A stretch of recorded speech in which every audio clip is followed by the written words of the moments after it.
যুক্তরাষ্ট্রের বিপক্ষে ৩ ম্যাচের টি-20 সিরিজের প্রথম ম্যাচে আজ মাঠে নামবে বাংলাদেশ। প্রেরি ভিউতে খেলা শুরু হবে রাত ৯টায়।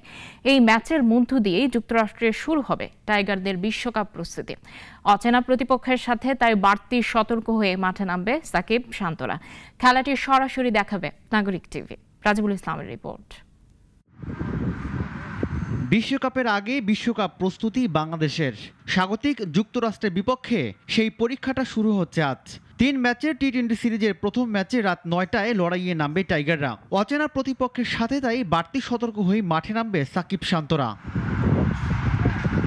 এই সিরিজটাই বলে দেবে বাংলাদেশ দলটার বিশ্বকাপের যাত্রাটা কেমন হবে। তাই তো বাড়তি চাপ থাকবে টাইগারদের ওপর। ম্যাচে নামার আগে ২ দিন অনুশীলন করার সুযোগ পেয়েছে টাইগাররা। এই সময়টুকুতেই প্রস্তুতি সেরাচ্ছে সফরকারীরা। এদিকে যুক্তরাষ্ট্রের বিশ্বকাপ দলটার নিজস্ব বলে কিছু নেই। ১৫ ক্রিকেটারের সবাই বিদেশি, অন্তত বংশ, জন্ম বা পারিবারিক সূত্রে। তবে সবাইকে এখন এক সূত্রে গেঁথেছে যুক্তরাষ্ট্র ক্রিকেট। সবচেয়ে বেশি ভারতের ৮ জন, পাকিস্তান, দক্ষিণ আফ্রিকার ২ জন করে, বার্বাডোস, জ্যামাইকা, কানাডার ১ জন। ৫ জনের জন্ম সরাসরি ভারতে।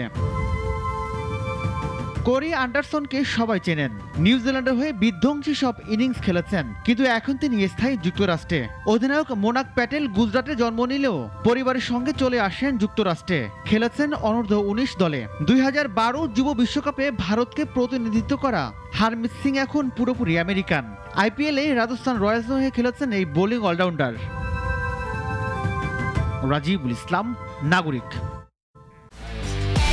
একমাত্র ওয়ালটন এসি দিচ্ছে ১ বছরের রিপ্লেসমেন্ট গ্যারান্টি এবং কম্প্রেসারের ১০ বছরের গ্যারান্টি।